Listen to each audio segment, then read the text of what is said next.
삼성, 하이닉스 출신도 소용없습니다. 현금 모아두고 거지되는 충격적인 이유가 무엇일까요? 60대가 넘으시면 제발 여기에 돈 쓰지 마세요.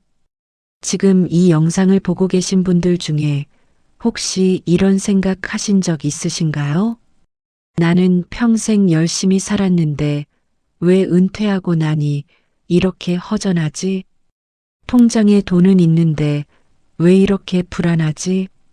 자식들은 제 살기 바쁘고 친구들은 하나둘 연락이 끊기고 오늘 이 영상은 들으시다 보면 가슴이 답답해지는 순간도 있을 겁니다. 그런데 저는 여러분이 그 불편함을 끝까지 느껴주셨으면 합니다. 왜냐하면 그 불편함 안에 여러분의 노후를 바꿀 진짜 답이 있기 때문입니다. 오랜 시간 그분들의 이야기를 들으면서 저는 하나의 패턴을 발견했습니다. 은퇴 후 비참하게 사는 60대 70대들에게는 놀랍도록 똑같은 공통점이 있었습니다. 삼성 출신이든 하이닉스 출신이든 현대 출신이든 공무원 출신이든 상관없었습니다. 학벌도 경력도 통장 잔액도 소용없었습니다. 그 공통점이 무엇인지 오늘 여러분께 6가지로 압축하여 말씀드리겠습니다. 그리고 마지막에는 반드시 여러분께 따뜻한 말씀도 드릴 겁니다. 끝까지 함께 해주세요. 오늘 이 영상 하나가 여러분의 남은 인생을 진짜로 바꿀 수 있습니다. 시작하기에 앞서 제발 꼭 구독과 좋아요 부탁드립니다. 구독과 좋아요는 제가 더 나은 영상을 만드는데 아주 큰 힘이 됩니다. 제발 부탁드립니다. 첫 번째는 현금만 모아두면 안전하다는 착각이 여러분을 거지로 만들 수 있습니다.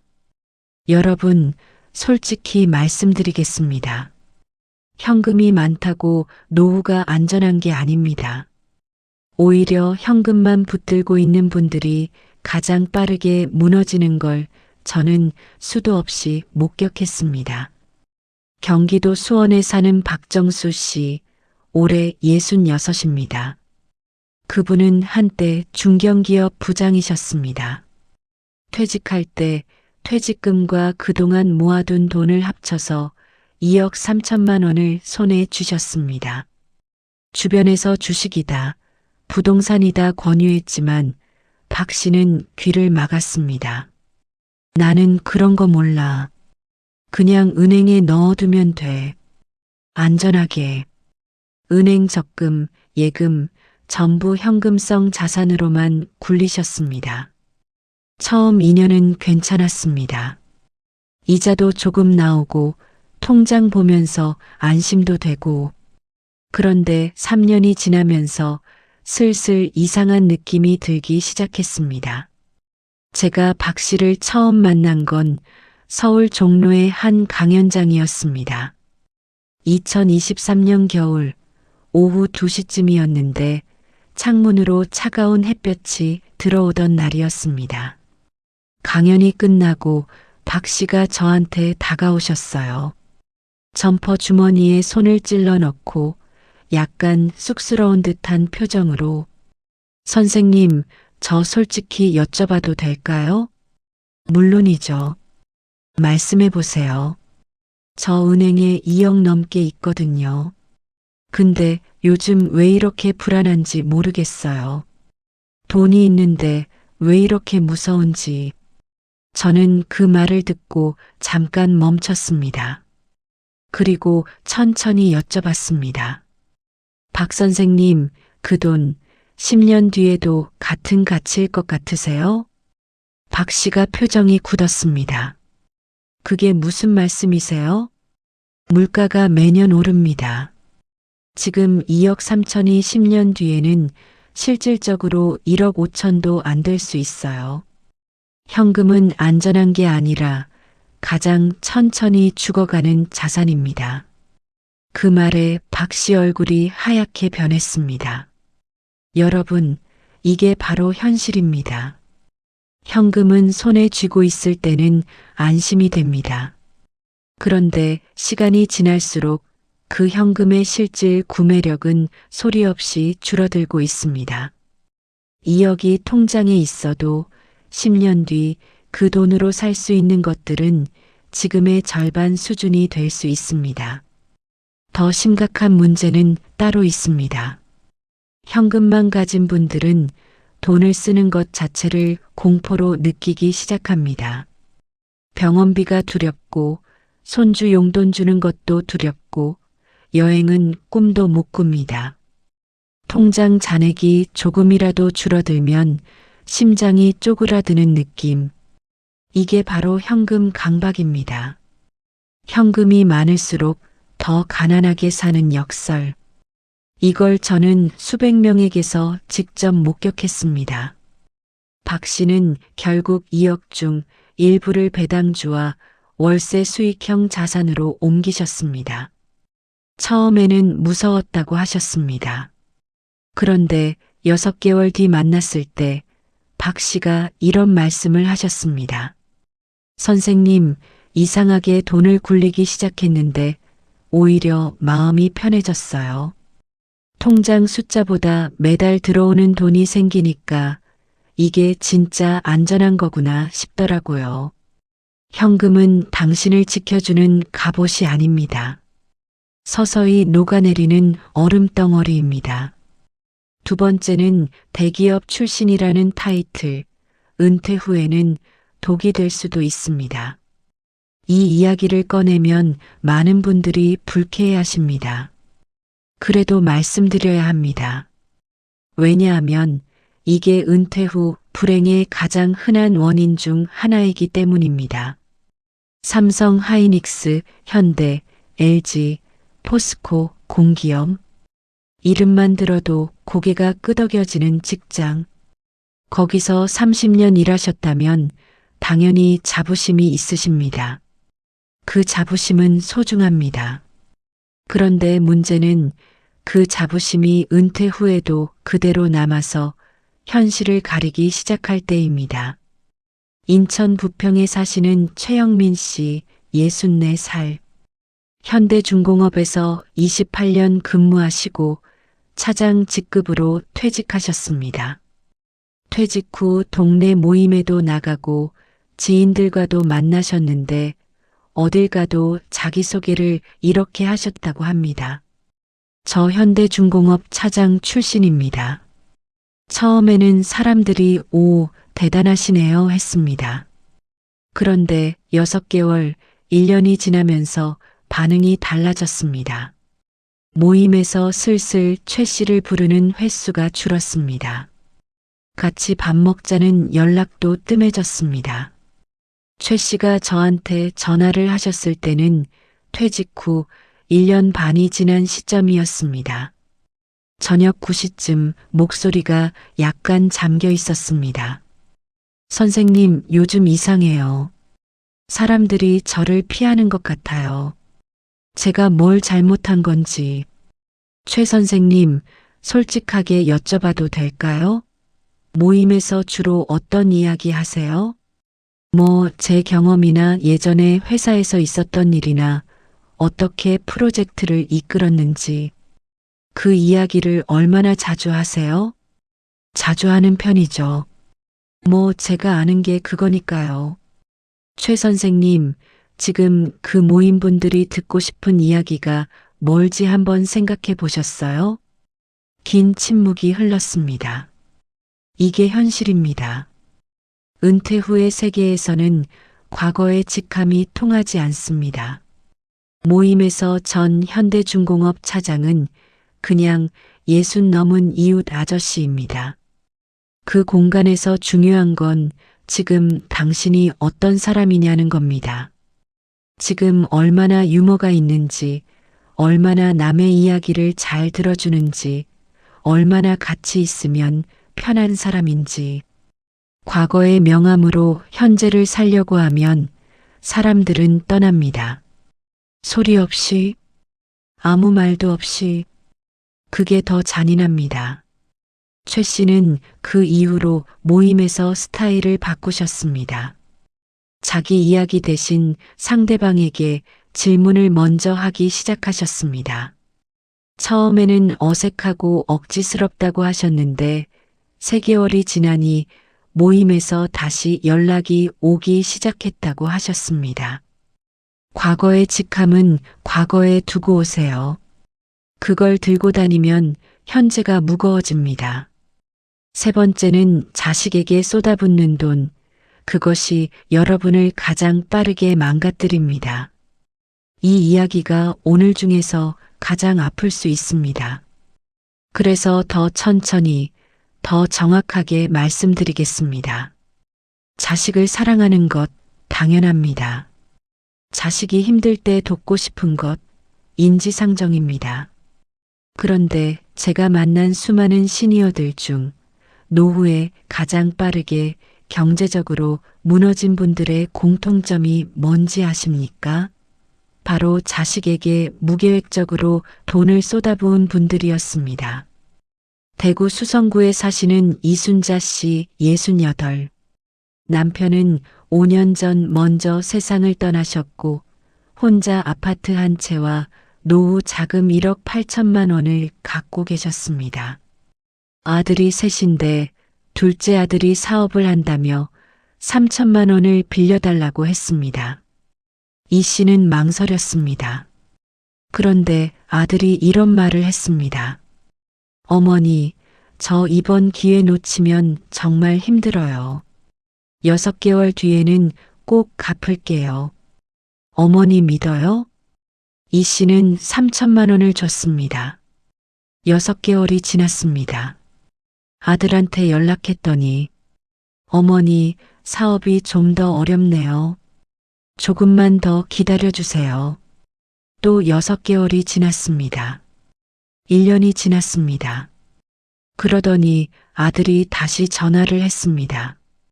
어머니, 이번에 한 번만 더 도와주시면 진짜 일어설 수 있을 것 같아요. 2천만 원만요. 이 씨가 저를 찾아오신 건 그 2번째 요청을 받고 나서였습니다.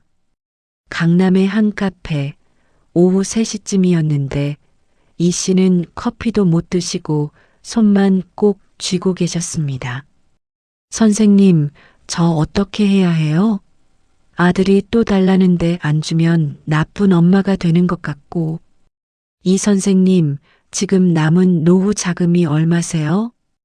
1억 5천이요. 3천 줬으니까. 그 돈으로 앞으로 몇 년을 사실 것 같으세요? 20년은 더 살아야죠. 1억 5천을 20년으로 나누면 한 달에 얼마예요? 이 씨가 입술을 꾹 다물었습니다. 조용히 계산을 하시더니 눈시울이 붉어지셨습니다. 한 달에 62만 원이네요. 거기서 2천만 원 더 주시면요? 이 씨가 그 자리에서 눈물을 흘리셨습니다. 소리도 없이 그냥 눈물만 뚝뚝. 여러분, 자식에게 돈을 주는 건 사랑이 맞습니다. 그런데 그 사랑이 당신의 노후를 갉아먹고 있다면 그건 사랑이 아니라 자기 파괴입니다. 자식이 부모의 노후를 책임지는 시대는 끝났습니다. 이건 냉정한 현실입니다. 당신의 노후는 오직 당신만이 지킬 수 있습니다. 아들에게 돈을 주지 않으면 나쁜 부모인 것 같다고 하셨지만 저는 이렇게 말씀드렸습니다. 이 선생님, 10년 뒤에 돈이 다 떨어져서 아들한테 손 벌리는 어머니가 되시겠어요? 아니면 지금 단호하게 나는 못 준다고 하고 당당하게 사시겠어요? 이 씨는 결국 아들에게 전화해서 이렇게 말씀하셨다고 합니다. 미안한데 엄마도 살아야 해. 그 짧은 한마디가 얼마나 어려웠을지 저는 압니다. 그런데 그 한마디가 이 씨의 노후를 지켰습니다. 자식에게 주는 돈이 사랑처럼 느껴질 때 한 번만 더 물어보세요.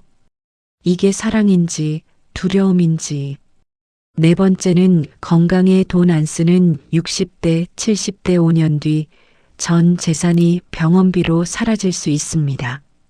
제가 이 주제를 꺼낼 때마다 항상 똑같은 반응이 나옵니다.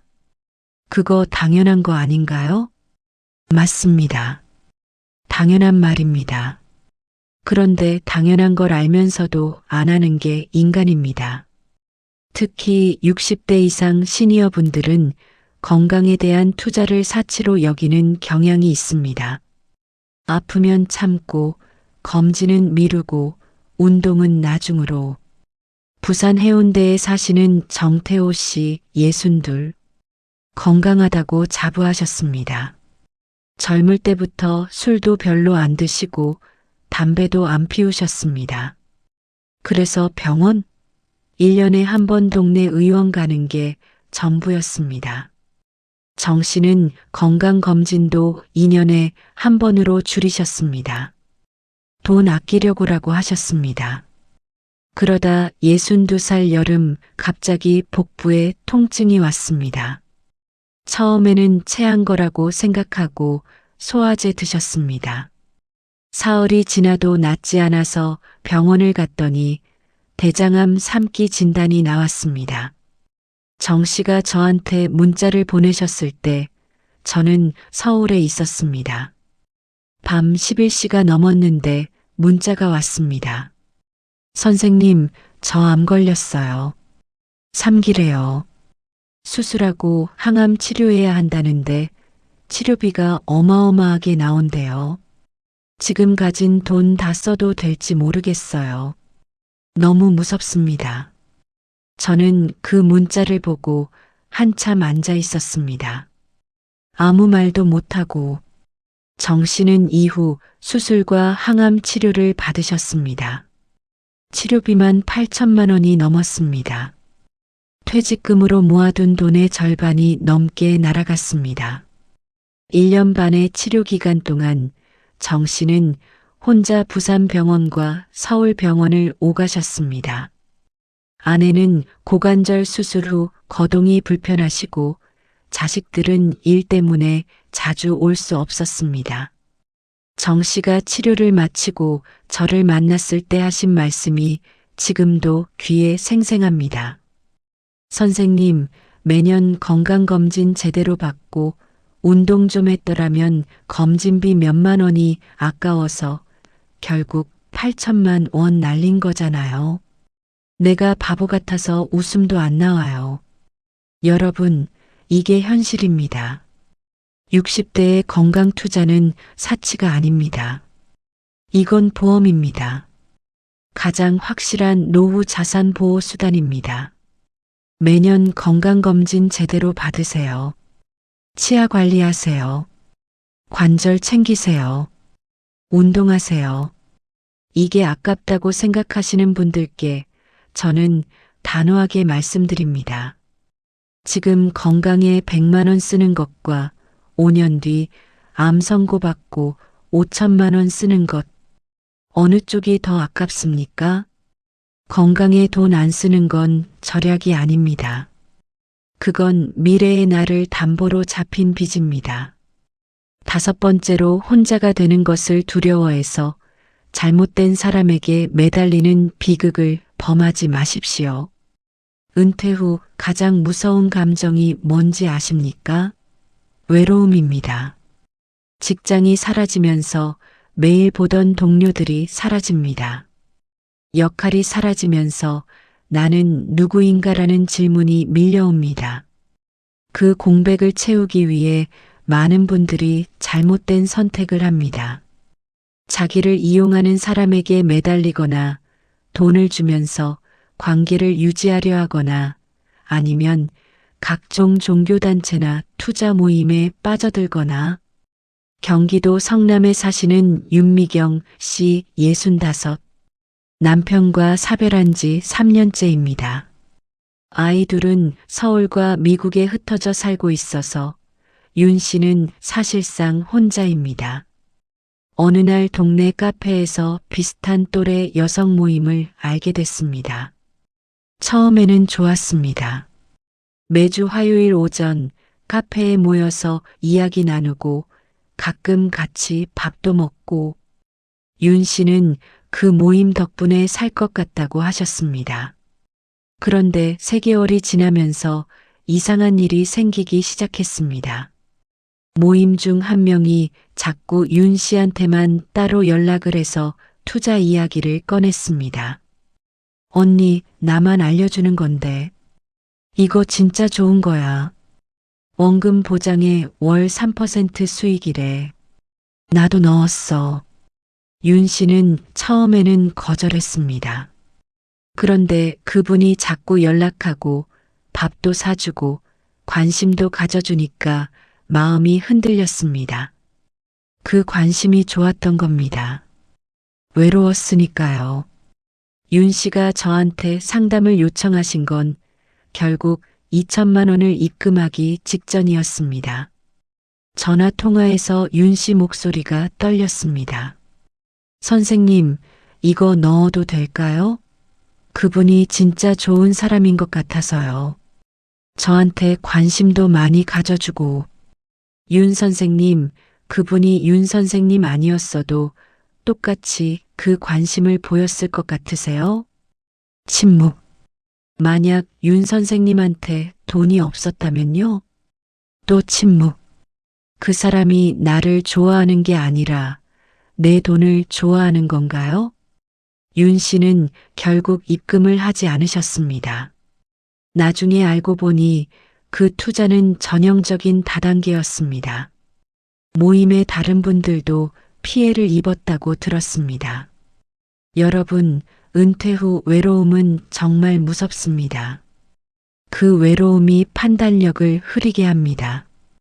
나한테 관심 주는 사람이 생기면 무조건 좋은 사람처럼 느껴집니다. 하지만 물어보세요. 내가 빈털터리였어도 저 사람이 이렇게 관심을 줬을까? 그 질문 하나가 당신의 노후 자금을 지켜줄 수 있습니다. 외로움이 클수록 판단은 흐려집니다. 가장 외로울 때 가장 조심해야 합니다. 마지막으로 아무것도 안 하는 게 편하다는 착각, 그게 노후를 가장 빠르게 망칠 수 있습니다. 은퇴하면 쉬어야 한다고 생각하시는 분들 많으십니다. 당연히 쉬셔야 합니다. 그런데 아무것도 안 하는 것과 쉬는 것은 전혀 다릅니다. 많은 분들이 이 둘을 혼동합니다. 서울 노원구에 사시는 김병철 씨 66, 공기업에서 33년 근무하시고 명예퇴직하셨습니다. 퇴직 첫 해 김 씨는 이제 내 시간이다라며 정말 아무것도 안 하셨습니다. 아침에 늦게 일어나고 TV 보고 낮잠 자고 저녁에 또 TV 보고. 선생님, 처음 6개월은 천국이었어요.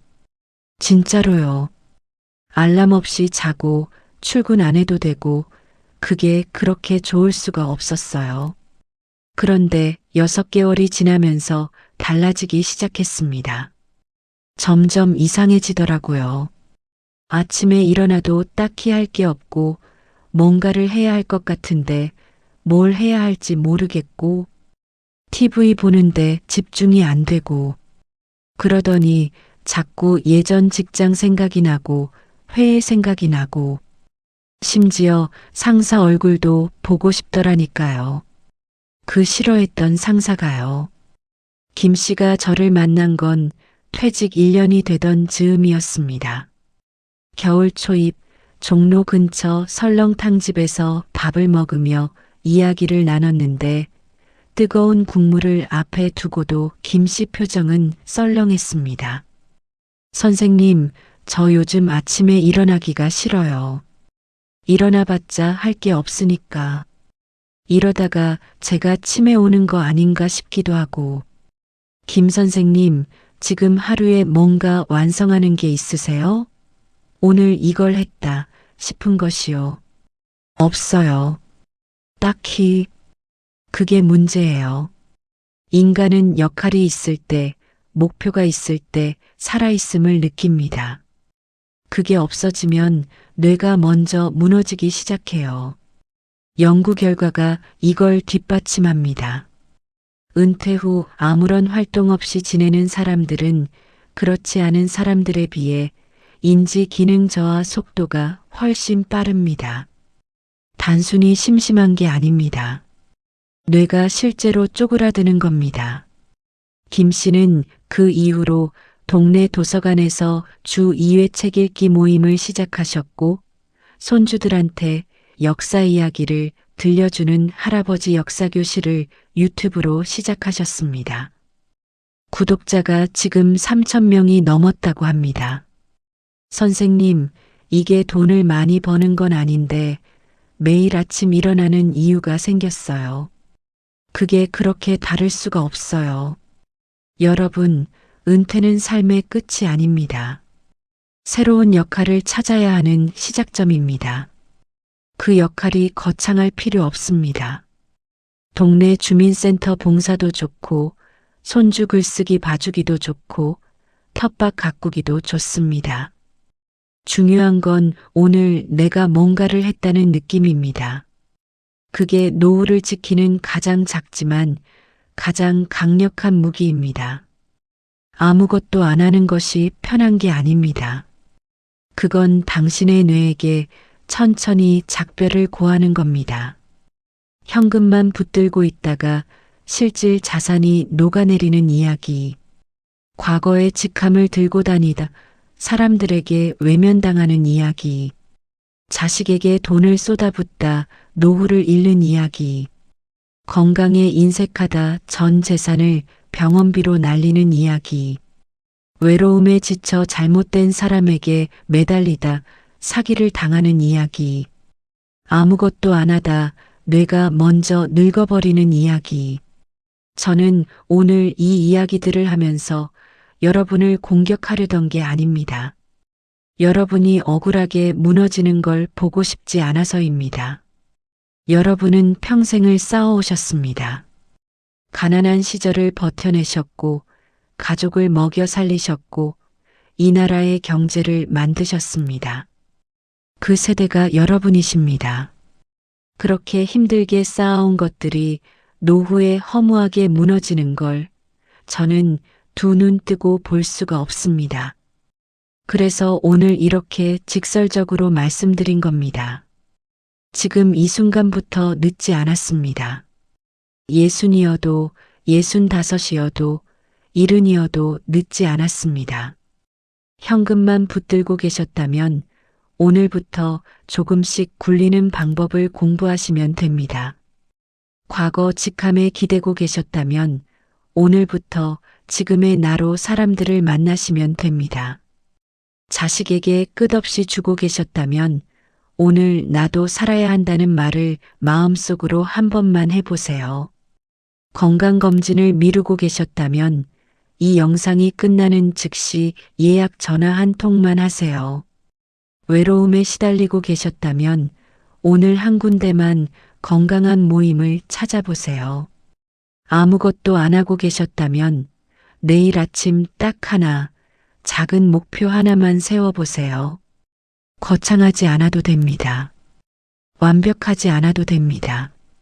여러분은 이미 충분히 잘 살아오셨습니다. 이제는 나머지 인생을 조금 더 영리하게, 조금 더 당당하게, 그리고 조금 더 나를 위해 사시길 바랍니다. 여러분의 노후는 아직 끝나지 않았습니다. 지금 이 순간이 다시 시작하는 첫날입니다. 오늘 영상이 여러분께 작은 울림이라도 드렸으면 합니다. 불편하셨어도 그 불편함이 오늘 밤 여러분의 마음속에서 뭔가를 움직였으면 합니다. 그게 제가 이 영상을 만든 이유입니다. 이 영상이 도움이 되셨다면 구독과 좋아요, 댓글, 공유까지 부탁드립니다. 댓글에 오늘 영상을 보고 가장 마음에 찔렸던 부분을 남겨주세요. 제가 직접 읽고 여러분의 이야기로 다음 영상을 만들겠습니다. 감사합니다. 여러분의 노후를 응원합니다.